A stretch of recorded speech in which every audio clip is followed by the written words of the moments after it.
Hello, I'm Erik.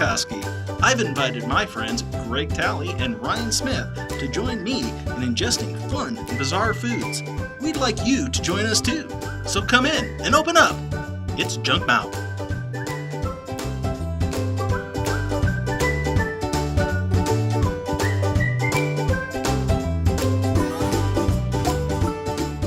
Hi, I'm Erik. I'm Greg. And I'm Ryan. Welcome, listeners, to the Roof Lizard Lounge, high atop the Dino Hotel in picturesque Lakewood, Colorado, above our restaurant Paleo Joe's, and just a short drive from Denver, the Red Rocks Amphitheater, and the beautiful Rocky Mountains. We're not. No, we're not. In the Dino. Yeah. No, we're in Greg's new apartment because you needed access to a stovetop for one of the items that we're going to have. So we came over here to cook. We did. And while we were here to cook, we just, hey, let's record the podcast. Absolutely. And we had a brunch to celebrate a couple of things. One was, yay, Greg has moved into, has a new place to call home.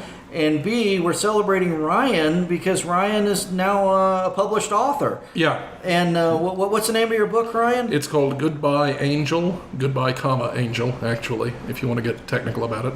And it's a sort of a private eye detective novel, mystery novel, in the hard-boiled genre, I guess you would say. And where can we find said book? Amazon. Amazon.com. It is in both Kindle and physical editions, so you can get a Dead Tree version or my personal preference, the Kindle version, because it's, it comes right away and it doesn't kill any trees. So. And since this is Junkmouth, it's also cheaper. are there people eating in your book? Yeah, they have a couple of lunches. Okay. So there are a couple of things discussed at restaurants. All right. Excellent. Hopefully they're really bizarre foods or interesting restaurants, but no. Even if they're no. All right. Well, if you want a great book with boring food, then check out Goodbye Angel. Yeah. Thanks a lot, Erik. It comes quickly and doesn't kill a lot of trees. Kind of like Ralph Nader having sex. But. Oh God. Wow. Yeah. With that, I think we should move on to our lunch swap. So. Really? We're going to talk about food after that comment? Absolutely. Well, we're going to have a great thing about Ralph Nader food. having sex. He's unsafe at any speed. And he throws the erection.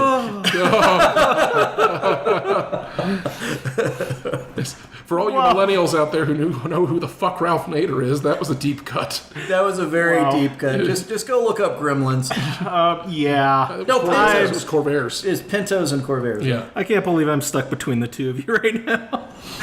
Greg, what did you bring for your lunch today? In my lunch swap? Well, since we're at my house, my gold-plated house, I have in my platinum-plated 3-level Mumbai tiffin a magnificent array of fine crustacean concoctions.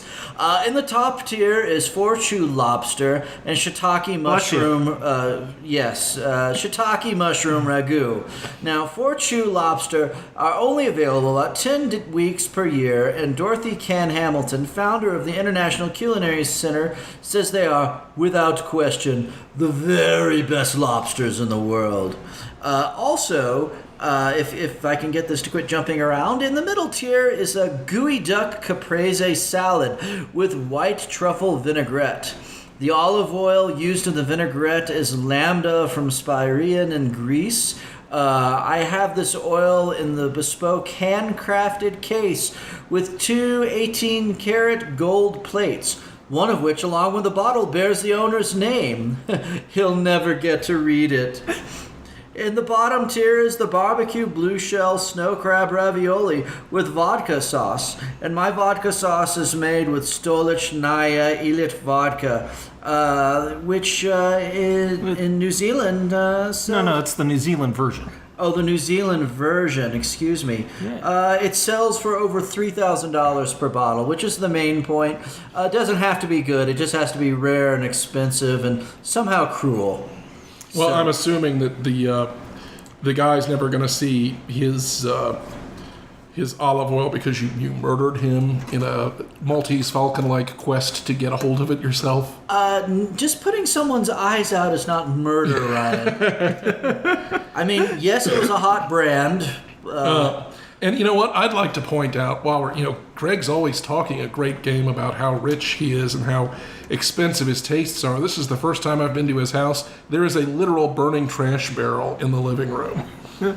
Well, but you didn't look at the trash, Ryan. It's only the finest trash, imported from the best dumps around the world. And I have to say, unlike most burning trash barrels, this one's on rails, so we can actually take it outside when he burns. Oh, that's true. I mean, there's a fanciness to even this burning trash. Yeah. And did you even bother to look at the alloys that the trash barrel was made out of? I think not. It's pure palladium. I hate you so It's much. covered in soot. What does it matter? And also the soot underneath is some diamonds. Just because. I hate you so much.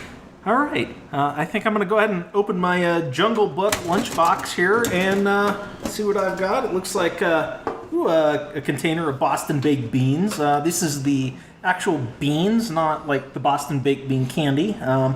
I got a little container of some fresh cranberry sauce, lovely, and a jar of fresh pressed apple cider. If you've never had fresh pressed apple cider, by all means, in Wisconsin, go out and I get have. some. Good stuff. Yeah.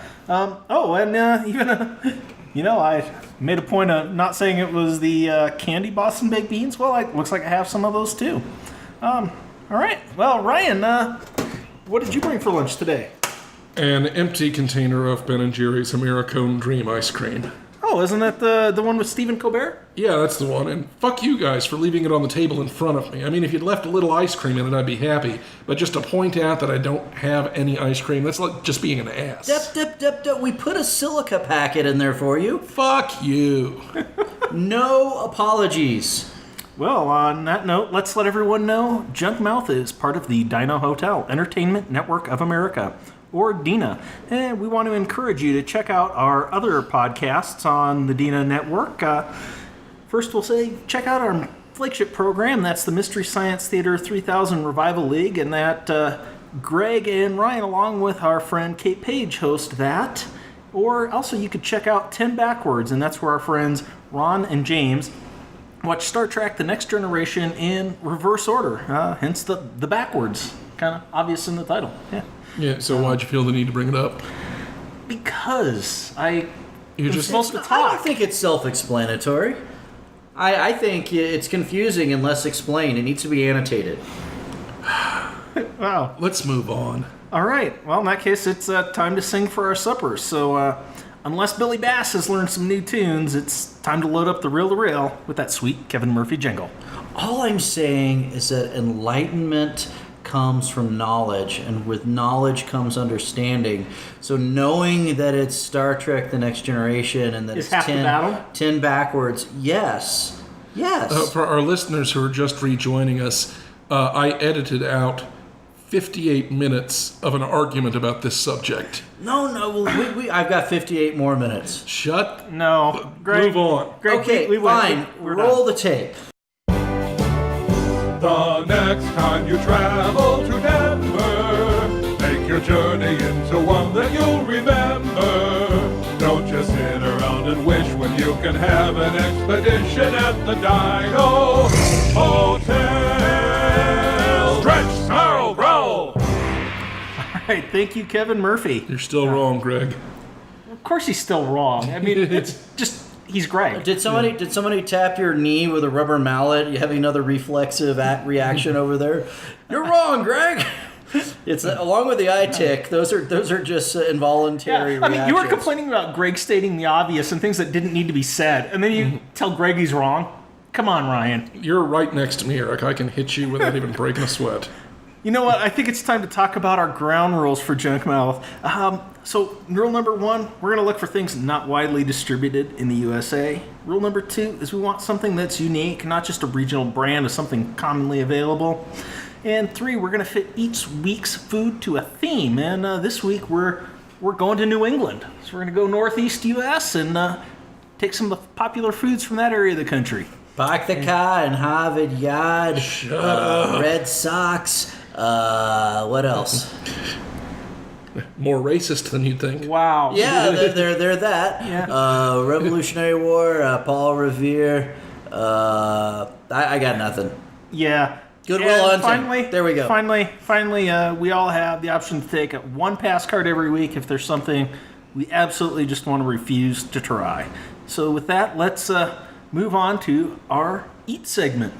You guys ready for something from New England to eat? Sure. I think so. And by the way, I apologize to everybody in the Northeast corridor. My impression would be like somebody going, pew, pew, I'm a Texan. That was about the level of intelligence of my discourse. So Yeah, but I've been to Texas, and that's actually how they sound like. Honestly, it is. Even with the pew pew, only Pew, generally pew. it's actual. Hey, come on, guys. I mean, Generally, quit it's being mean to actual firearms. Quit being mean to Texas. Texas is one of my favorite countries. Hey, I grew up in Texas. I'm allowed to be as mean as I want. Yeah, it's like me in Kentucky. First hand knowledge. All right. You know what, Greg? Since we had to come over to your apartment for me to be able to cook this first dish, why don't you go ahead and tell us what we're eating?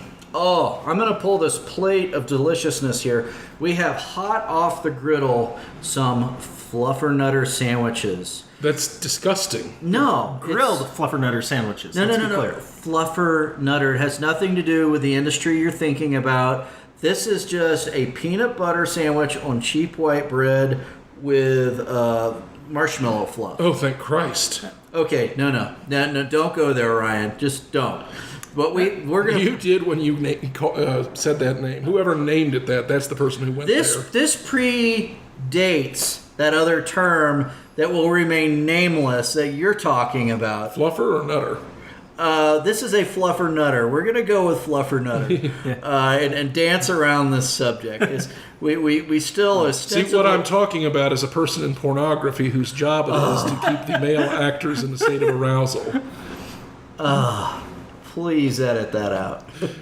Wow. No. PG-13. I was PG-13. Okay. Well, now with that bit of I deliciousness, don't want to talk about putting things in our mouth after you just said that.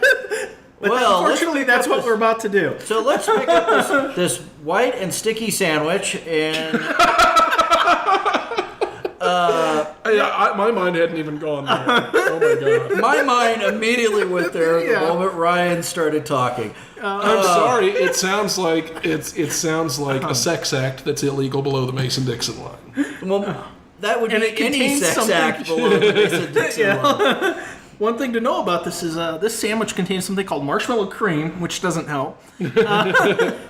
But it was invented in Somerville, Massachusetts by Archibald Query. So this is really tied heavily to New England. I'm just relieved that Somerville, Massachusetts and Archibald Query are both difficult to somehow make sexual and gross. All right, with that, I think let's, I don't know, do you want to Then describe they what we're about to eat, what they look like? Like a grilled cheese, only marshmallow leaking out of it. And peanut butter. Yeah. Jif peanut butter, jet puff marshmallow, and buttered cheap white bread. All right, let's take a bite. Oh, it's good. It's gooey, but it's good. A little bit of this goes a long way, though.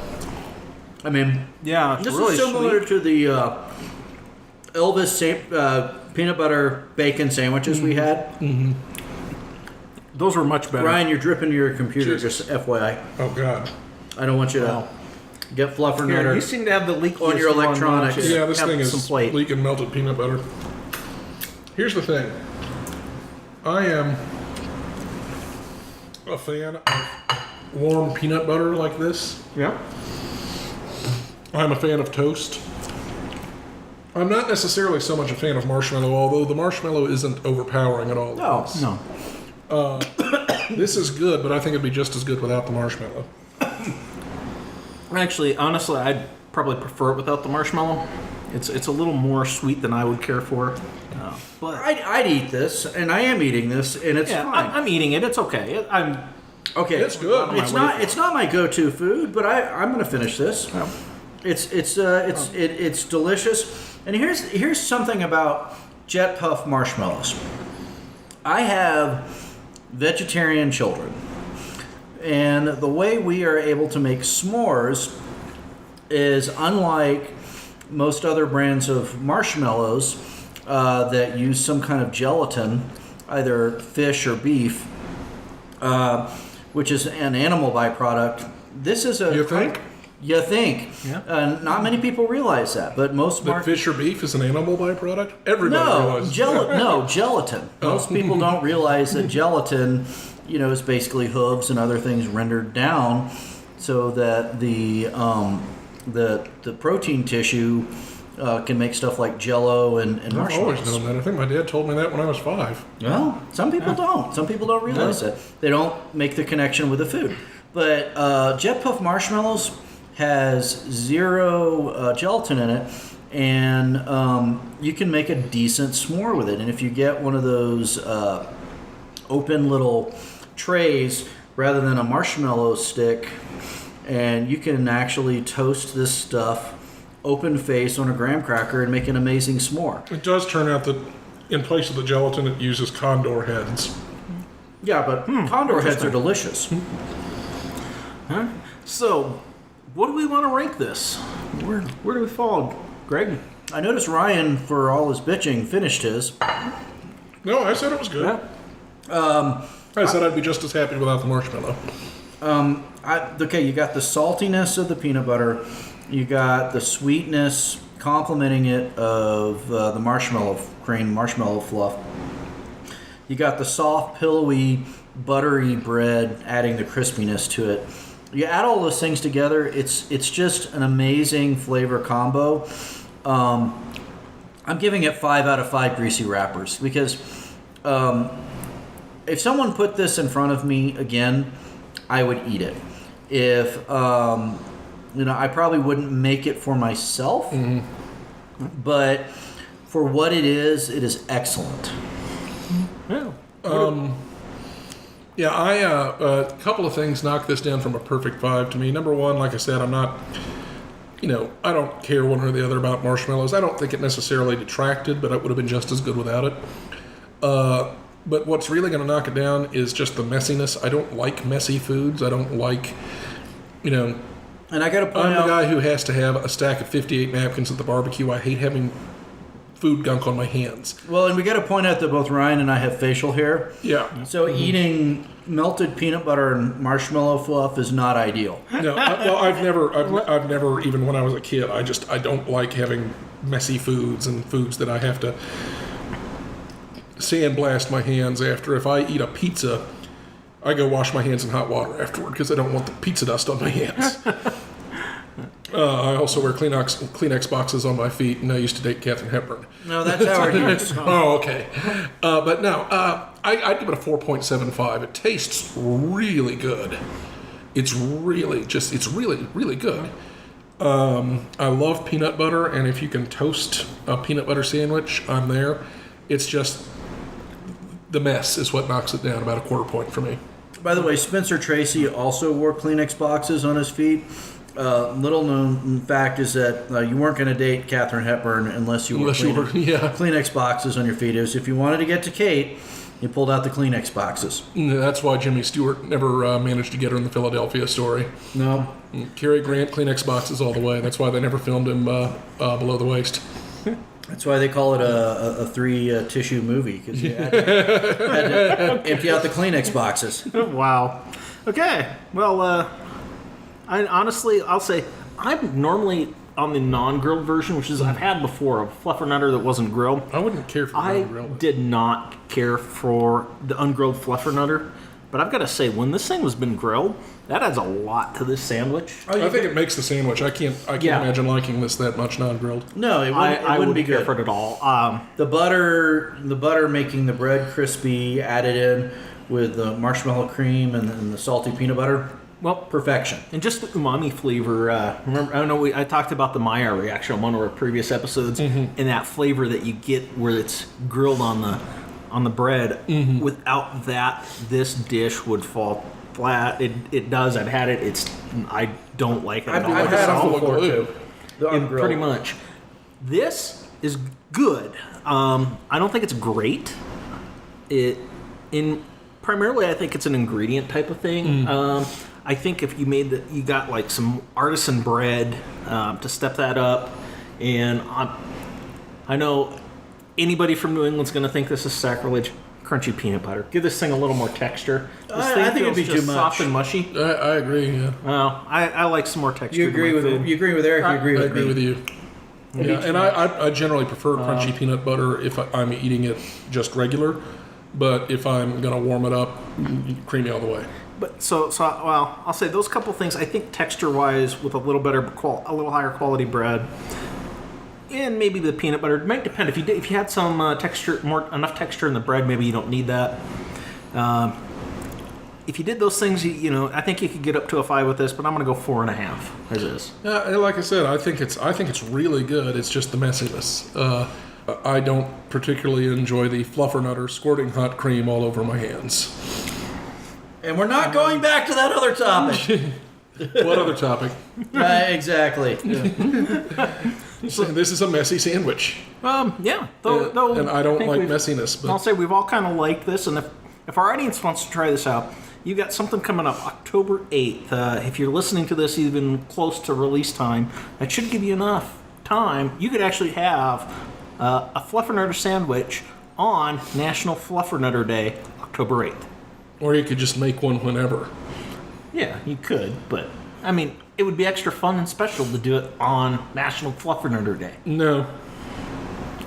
I'm with Erik. I think it's the reason for the season, and I am tired of Ryan's relentless war on Fluffernutter Day.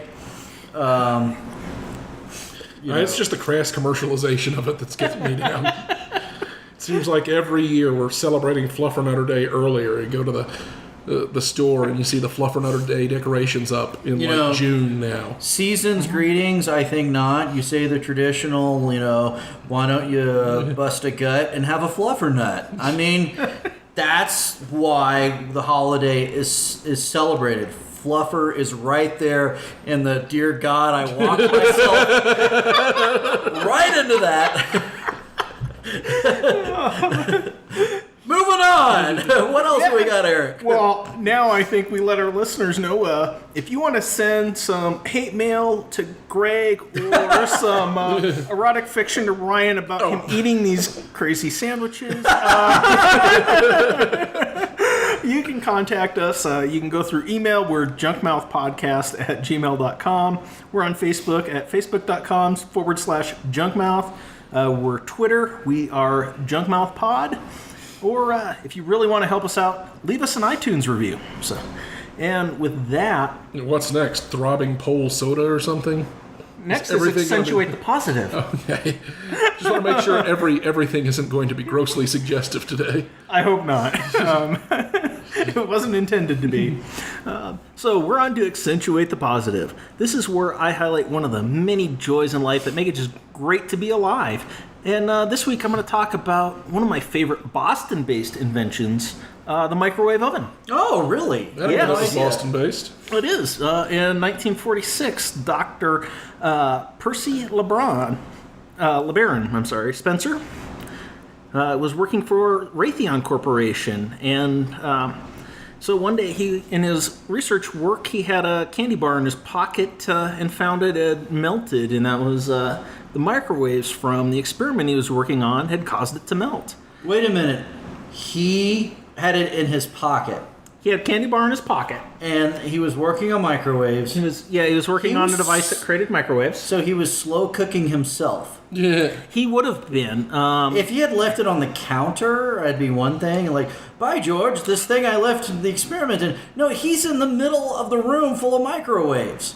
So are we all the time. Microwaves come down from space, Greg. So yeah, but they don't cook your candy bars. Well, obviously, yeah. The it's not that intensity was concentrated. high enough to melt a candy bar. It raised it. It's probably not great for him, yeah. But, there's also the fact that he probably just didn't realize it. Marie Curie didn't mean to give herself cancer. Yeah.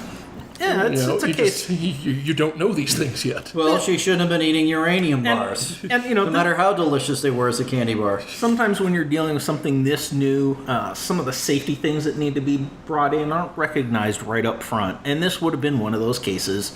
Pretty sure they recognized it afterward if it makes you feel better, Craig. Yeah, They quite well does. did.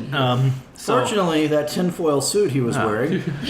So, amongst many of the other things that were discovered regarding microwave technology, then Dr. Spencer discovered that, hey, it cooks food really quick. As well as Dr. Spencer. Causes poodles to explode as well. Now, this original discovery that it would actually heat food happened in 1946. Due to economics, it wasn't until 1954 when Raytheon Corporation produced the first commercial microwave oven. It was called the 1161 radar range. A very large, expensive piece of equipment with 1,600 watts of power. I'm sorry, that sounds like something the Air Force would own, and that you would be prosecuted if you crossed. You know, they almost went the way of Kleenex and linoleum and stuff like that, because radar range was one of the common terms for microwave ovens in the early days. Yeah. Regardless, Yes. They used to call it the radar range. Really? Yeah. I had no idea. Now, these first early models were enormous. They're over 5.5 feet tall, weigh over 750 pounds, and cost about $5,000. And the magnetron tubes in the original microwave ovens, the magnetron tube being what produces the microwaves, had to be water cooled. And so you had to actually have a plumbing installation around your microwave oven. It also took 6 hours longer than a conventional oven to cook things. No, it didn't. It was actually, it was a 1,600 watt microwave oven, which is more than you can get as a home microwave oven today. Yeah. So this would have been this was commercial. These were big restaurants that would have been buying these. Obviously, places with high turnover wanted to put food out quickly. Yeah. Otherwise, you'd never pay it off. And then we got, took a while before the economics got better, because it wasn't until 1967 that Amana, which was a division of Raytheon that was focused on home appliances. Yeah, I didn't think it was in homes until the 60s. Yeah, 1967. That was when Amana produced the first domestic microwave oven.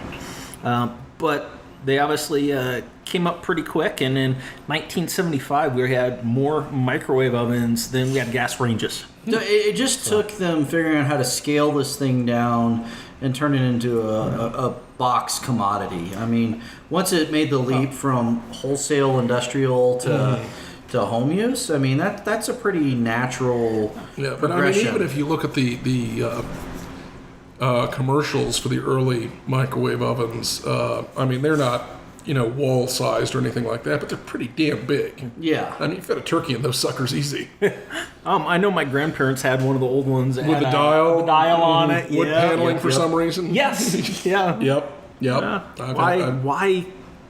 Brand new space age technology Let's with panel it wood in wood. panel. Yeah. Interesting. I don't know what it was about home decor where everything had to be wood paneled. Maybe it made it seem less scary. It could be. Might be the same reason I think they put televisions in wooden cabinets just because of ease of construction. But it made it look like a piece of furniture. that's true. Yeah. Because that would be out in your living room. And it was well before a few years before televisions were small enough that you could put one on a stand.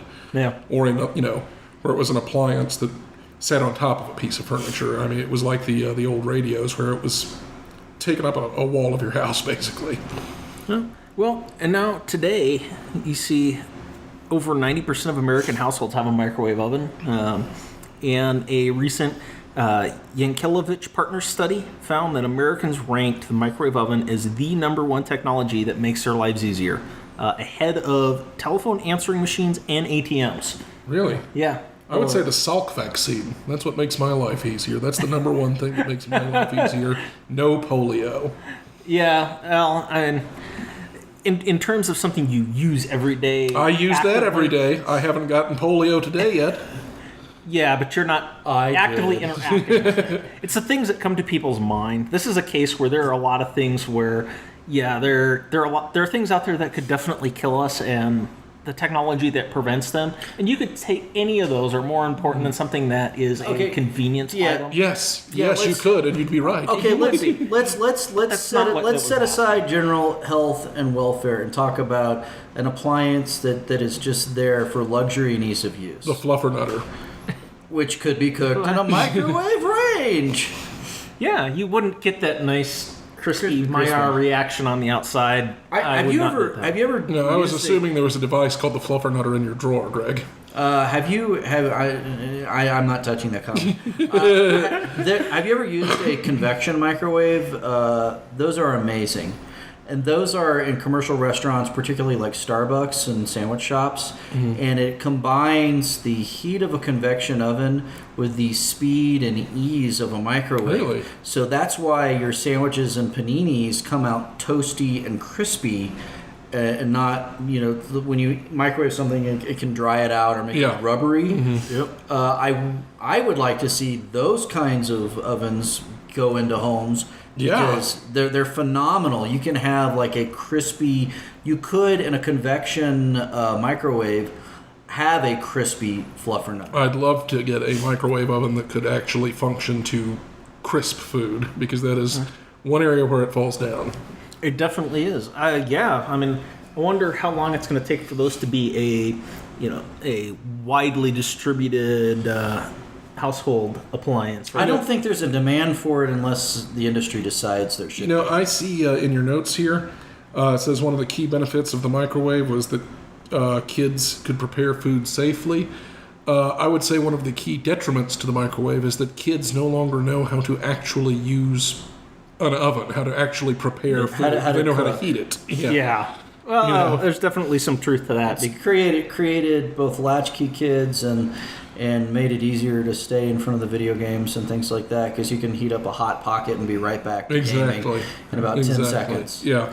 And it's definitely increased the laziness factor. I know as a bachelor, I make use of my microwave more than anything else. And I can cook. It just seems a shame to cook for one person, to go to all that trouble. So I just end up using the microwave to heat something. Yeah, well, and there's a case to be made for, sometimes you can cook take advantage of both cooking and the microwave by cook enough for 4 or 5 meals and eat what you want now, put some in the fridge or the freezer, and then you use your microwave to heat it up. Oh, thank you not to tell me how to live my life. So, I'm not telling you. I was just, saying this sure sounds like this is an option Judgy for you, McJudgerson. Oh, all right. The inside jokes that don't work well on a podcast, Ryan. All right. Was there an inside joke there? I'm looking for an inside joke. It sounds like an outside joke. That thing Erik and I have had for years, where I call him Judgy McJudgerson because of that one thing that happened in Scranton. No. All right. Yeah, but when else were you going to be in Scranton filming that movie and working as a fluffer? Exactly. So with that, Ryan, I know you have a particularly interesting reality check for this. Today it's a little less my anger than my delight that something like this actually happened, which is horrible because, like 20 people died. But it was a long time ago, so they'd all be dead anyway by now. This is the Great Boston Molasses Disaster, which happened 99 years ago. I've heard of this. This is crazy. Yes, this happened in January of 1919 in Boston. And it basically happened because a giant molasses storage tank burst. It failed catastrophically, and a wave of molasses, something in the neighborhood of 2 million gallons, I think, thereabouts, barreled through the streets at about 35 miles an hour. Killed 21 people, killed a bunch of horses. Oh, wait, it burst out of there. I always pictured it as a slow-moving disaster. No, it was 35 miles per hour. When it stopped, it was waist high. Okay, when the wave stopped, it was waist high in places. So it was like an avalanche. Well, it was like a tsunami. It was like a tidal wave of molasses that turned into quicksand. Yeah, horses and people got pulled under and killed. It's sad. It's sad those people and horses did have to die, but what a sweet way to go. But But yeah, I mean, You were waffling whether or not to tell that joke. oh, fuck you. But yeah, let me put it this way: the molasses wave had enough force that it actually damaged some of the girders that were holding up the elevated train in places. I mean, that's how forceful the wave was. This wasn't some slow-moving, creeping horror of molasses. This was a forceful wave that basically bent steel. So imagine that. It might have killed people on impact. It very well might have killed a lot. I mean, some people drowned. Yeah, I would But imagine it very well it might have killed knocked some people on impact. I imagine the real horror of the molasses flood is people got knocked off their feet and then suffocated under the molasses with their eyes open and dying in extreme horrible conditions. Yeah, Yeah, and, you couldn't get out of that stuff. No. The Boston Post at the time reported on it and said that the more people and horses struggled, of course, the more they were ensnared in the molasses. So they I guess it was like struggling in quicksand. You just sink deeper. The blocks were flooded to a depth of 2 to 3 feet. Like I said, 21 people died, 150 injured. Horses were killed, and basically it was found, if I can find the person's name, but it was discovered in the aftermath that the engineer who was in charge, and I can't find his name, but the engineer who was in charge of keeping the tank in good working order had basically just been blowing off his inspections. The tank was already leaking. They painted it brown to hide the leaks. Yeah. The tank was so leaky that people in the neighborhood would come to stand under this molasses storage tank with buckets and get free molasses to take home. So this thing was a disaster waiting to happen. And this is something that Erik might actually be able to comment on, because your job is making tanks in the petroleum industry safe, right? Well, not specifically tanks, but I am an engineer. I do work in oil and gas, and yeah, with this one, it's definitely you don't inspect and maintain a tank. It can certainly fail. Mm-hmm. And this one didn't have. There's a concept called secondary containment that's used now, mm-hmm. where you have to. There's something called a tank bank. You build up the earth around a tank in case it ever does fail. It has a place to go that isn't somebody's house, where it's going to kill people. Yeah, this was just a freestanding tank. It didn't have any containment right, at all. Yeah. And then the other thing with this, if you're storing something like molasses with all that sugar, the other problem with that is you can build up pressure really quick because it will ferment. Yeah, exactly. Especially if the tank's already leaking and air can get in there.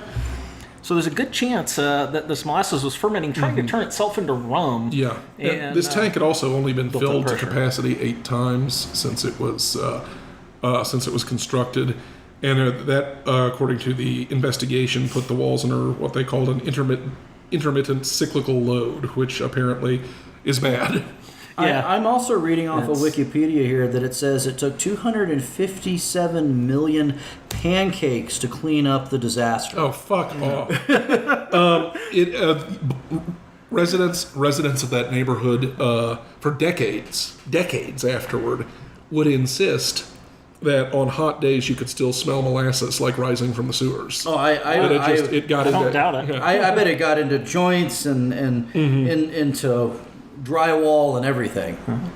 But yeah, also the steel was only half as thick as it should have been for a tank its size, which was that's even taking into account the lax safety standards of the day. So it was half the thickness it should have been that size at that size, according to that era's regulations. Well, here's an interesting thing, though. There are tanks that have been built since the 19-teens that are still standing today when they've been properly maintained. Yeah. And if you build them and if you do the things like that secondary containment with safety regulations, they actually could build a quality tank back then. Well, this tank also was just steel with no manganese, which apparently the lack of manganese made it more brittle.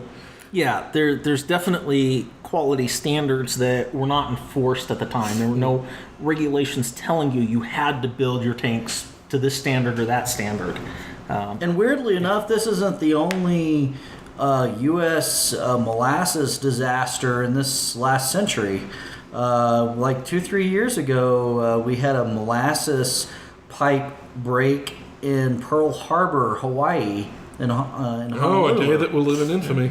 Yeah, and well, no, it was an ecological disaster because it kind of did its own Exxon Valdez and flooded the entire Pearl Harbor ecosystem with molasses and smothered everything. Turns out that seabirds drenched in molasses a lot tastier than seabirds drenched in oil. Especially if you give them a quick deep fry. You know, I'm assuming sort of a chicken and waffle situation. I'm assuming that the 1919 equivalent of Ryan was saying the same thing about all those horses. So, yeah, the 2017 equivalent of Ryan will say the same thing about all those horses right now. Delicious, maple infused. Fry up some horse meat, maple infused. It sounds awesome. I hope they had the sense to jerk those horses. Are we back to the fluffers? Jerking out meat, like making jerky. Drink. It doesn't sound Let's good. drink. Yes, let's drink, please. All right. Drink. Well, I'm going to have to get up. No, I'm the soda You're going to grab. Okay. You're the MC. I'm the soda rista. Okay. What are we getting? All right. You grab the sodas, Greg, and I will tell everybody that we're going to drink the classic New England soda right now. Moxie. Oh God! This is one of the I haven't had oldest this. soft drinks I've produced in the heard about it, United States. Yeah, I've heard about it for years. Last time I had a Moxie, I was in junior high. Oh wow! So it's been a long time. So I definitely have my opinion of this soda, but I'll keep it to myself till after we've all had a taste and express our opinions.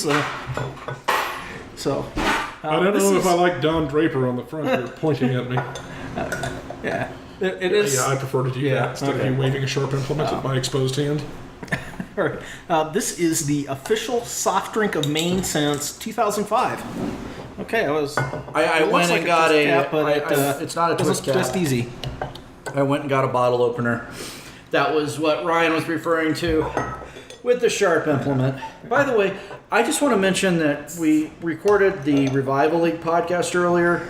And we had a delicious shake or float on that. We've just had Fluffernutters. We had brunch beforehand, and we ate potatoes, pork chops, and cheese. And I don't know cheese and honey. It'll be interesting to see if any of us can get up out of our chairs. We're getting ready to drink Moxie soda, and I already feel like I'm about to throw up from eating about 13 meals. Well, see, here's the thing. I kept my servings to relatively small servings for the brunch because I knew we'd be doing this. So I'm okay. I ate about half of what I would usually eat. Let's just say a group of hobbits came through and called us fatty, and then ran out for our sheer gluttony. No, well, you know how I eat, and the pork chops and the potatoes were good enough that I could have had twice as much as I did. But I'm like, I know we're gonna be doing a Junkmouth later. I'd better hold back. Now, one of the things that might give you a clue as to what this is going to taste like is this was originally marketed as a medicine and called Moxie Nerve Food. Oh, Lord. And claimed to be effective against paralysis, softening of the brain, nervousness, and insomnia. I have all those things after today. Well, you need some Moxie. Maybe it'll help. Or maybe it's pseudoscience like we all expected. What does it smell like, guys? It's kind of spicy. Smells like spicy off-brand Coca-Cola. Yeah, I'm not sure about this. Now, here's what I want to know. Do you know, by any chance, if the expression moxie, meaning sort of... what's the... daring do. Daring do, toughness. Gumption. Yeah, does that come from the elixir, or does the elixir's name come from the phrase? The elixir was around first, and the name came from it. I'll be damned. That the energy from it was supposed to give you the moxie, the dare to go out and daring and be doing and whatnot. So this is the radar range of sodas. I guess so. Must be. All right, are we ready to down the hatch? All right. Cheers. Let's see.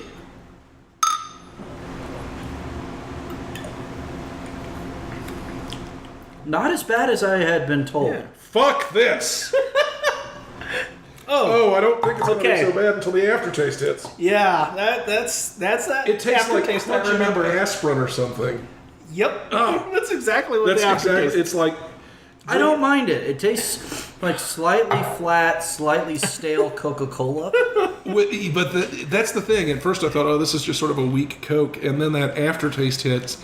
And it's exactly like chasing a Coke with A crushed up aspirin. Or even better, that BC headache powder that you use when you're on the road because it's easier. I've never used that. Sometimes you use that BC headache powder if you've got a really bad one because it's already powdered, so it works faster. You don't have to dissolve it in your system. But it tastes exactly like you just chased a Coke with a cup full of BC powder. It's still in my mouth. God. Okay, here's what I think. This Moxie soda, I could see if you grew up with this, it being really, really popular. I think it's a cultural thing. It's like if you had this from childhood, you wouldn't mind it, but coming into it cold, I can't it's a bit imagine much. liking it the first time I tried it as a child. It's horrible. Yeah, but I love root beer, and my German friend thinks root beer is the most disgusting food he's ever had, and he doesn't understand why Americans drink it. He thinks it's foul. So I can, and there are things like shandies or, I was expecting this to be like a Fentimans, Dandelion, and Burdock. Extremely medicinal. And it is. It tastes like aspirin. I don't get that. I think. I do. Oh, I don't there. taste. I don't taste. Take the another most- drink. Here's I've the taken two several. parts. Here's the two parts of it.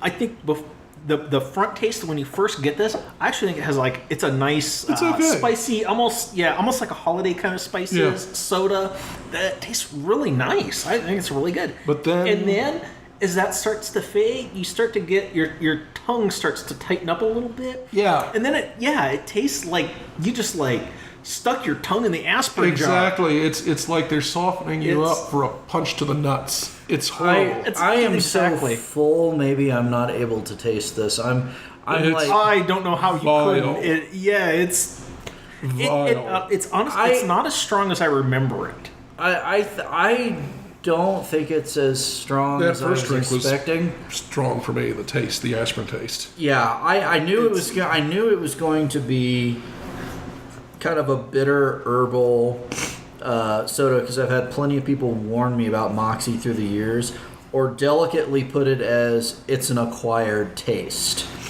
But Ugh. I could see people drinking this from childhood and kind of like Vegemite. This is the Vegemite of sodas. I don't If you think I don't, could get it's the used to the Marmite or aftertaste. Vegemite. If you're not growing up with this, it's gonna be disgusting. This is like the the liquid equivalent of taking a peek inside Jack the Ripper's brain. This is fucking terrible. This is a knife murder of a soft drink. I can see where you're coming from. What I think people have a different levels of sensitivity to that aftertaste Yeah, flavor. probably. I don't get it And at I all. think You the taste people who bananas where don't, they aren't there, so I think the people who have really, really low sensitivity to that taste are actually going to like this soda because that first upfront flavor is good. actually quite nice. yeah. Where if you have a really high sensitivity to it, you're going to absolutely hate this soda. And that's why I think this is such a divisive thing. Some people really love it. Some people really hate it. I'm going to come down at about a 2 on it. It's negative. If I could not, if I could, the aftertaste wasn't as bad as I remember it as a kid. I remember I think it was horrible. It's bad enough that I'm not taking a bad second. now. I know what it reminds me of now. What's that? It reminds me of a Cuba Libre. It reminds me of a rum and coke that has the bitterness of the rum in it. And it tastes alcoholic. And I don't get that at all. no, I mean, it's like drinking a flat Coke with rum in it. I don't get that at all. No. That's where I'm going from. One, I mean, it's how bad this soda is. On almost every soda review we've ever done, even the ones that are really terrible, I take 2 drinks just to make certain that my first impression was fair. No matter how awful the soda is, I have taken 1 sip of this. Fuck whether I'm being fair or not. Okay, I've tasted 5. It hasn't bothered me. It's not my jam. I'm going to give it a 3 because it's a middling soda, 3 greasy wrappers. But I would say that I just think it's a cultural thing. I didn't grow up with it. I think it's a shame the guy who invented this is dead because he should be brought to justice for what he did. And, Well, made to drink Moxie. At the very least. It's a New England thing. They hanged people for witchcraft, right? Maybe we could bring that back. Maybe he needs to die in a molasses flood. That seems like a pretty horrible way to go. It does. Yeah, it does. I mean, it sounds like it's going to be a comedy on the face of it. Well, that's the thing. It's actually pretty horrific. It makes it even worse because it's like, as you're dying, you have to think, 100 years from now, people are going to laugh at this. Yeah. Yes. And we did. And we Ghosts did. of molasses victims.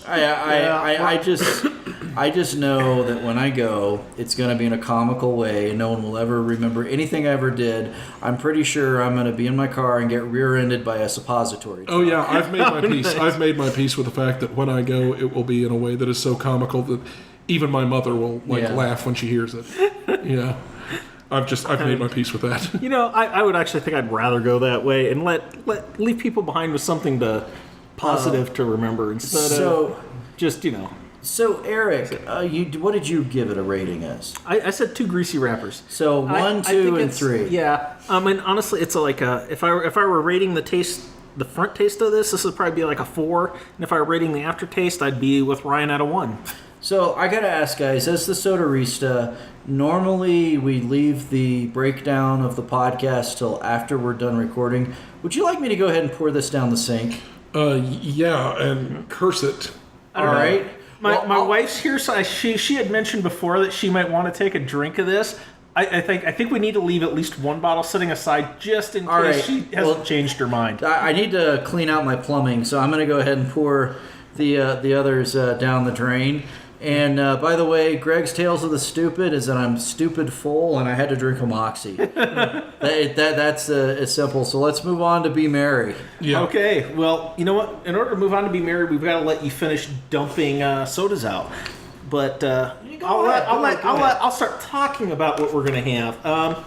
So I was a little bit cheating on the distribution and got a Harry and David product called Moose Munch. And you can find this particular combination of ingredients in New England fairly readily, but it's usually by local places instead of Harry and David. So, but I wanted to go ahead and try this out. I got the dark chocolate version since I know we're all fans of the dark chocolate. And Greg, since you're back, why don't you kind of tell us a little about what's in here? I love mooses. I think that there are amazing mammals. I go moose watching every year. I'm going moose watching in a couple of weeks. There is a silhouette of a moose on the label, as well as 2 moose footprints on the back. This is made, honestly, it's called Moose Munch.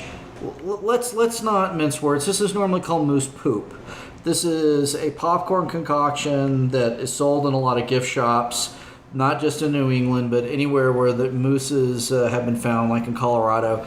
And it's popcorn, almonds, and cashews, and in this case they're covered with caramel and dark chocolate, but it's usually some variation of nuts and popcorn along those lines. So, Moose Munch. Yeah. And I'm going to take a pass card and not have some. Really? Wow. Not because I'm worried about the food, but I am so full. If I have one little mint wafer thin, I'm going to pop open like Mr. Creosote. I just can't. Yeah. I cannot. I can't even. I will have like 1 piece. I'm pretty full myself. Yeah, but I'm not going to sample every piece. I'll just grab something here. Well, here, then I'll make sure I've got at least a piece of each kind in here. The one that's chocolatey and the one that's more caramel. Honestly, this looks It looks good. innocuous and delicious. I'm not scared of this food. It's not a swamp cabbage, Eric. It's not water spinach. It's pretty good. But I am so full. I don't think you're missing anything remarkable. You're not going to be sorry you didn't eat this. It's chocolate covered popcorn. What can you say? It's good. It's nothing. It's a solid 4. It's nothing to write home about. Agreed. 4 greasy wrappers. Yeah. Wow. There's really nothing more to say about it. It's chocolate / caramel covered popcorn. It sounds like something. If you've had that before, you've had it. Yeah, if you've ever had to do a Cub Scouts, if your kid has to sell popcorn, it's like the Cub Scouts have a really lousy program compared to the Girl Scouts in terms of food raising, because they also have a really lousy program compared to the Girl Scouts in a lot of ways. yeah, they're coming around on some of the social issues, but this is definitely. I don't know. They're far behind in the sold food racket. Yeah, exactly. They didn't pick one that wasn't easily mass produced. The Girl Scout cookies are a little more special and trademarked.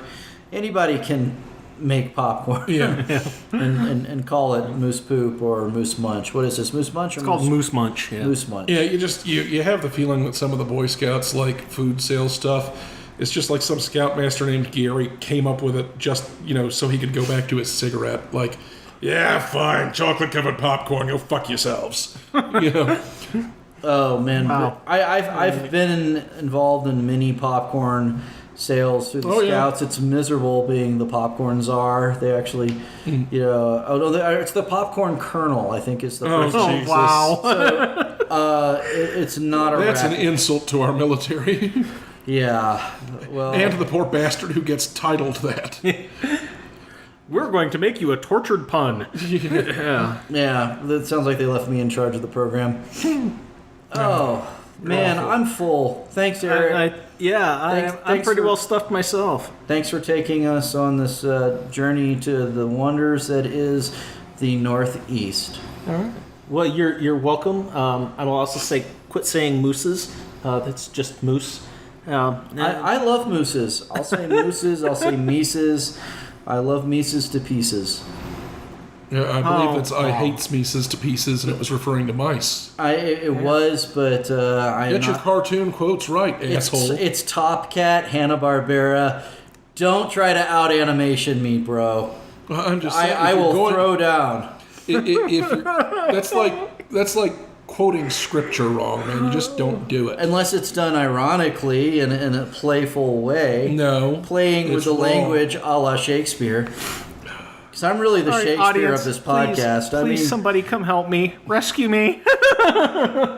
What, you have something to say, Erik, that's more important than this conversation? Have some Moose Munch. Oh, have some Moose Munch, Erik. Yeah, I'm full.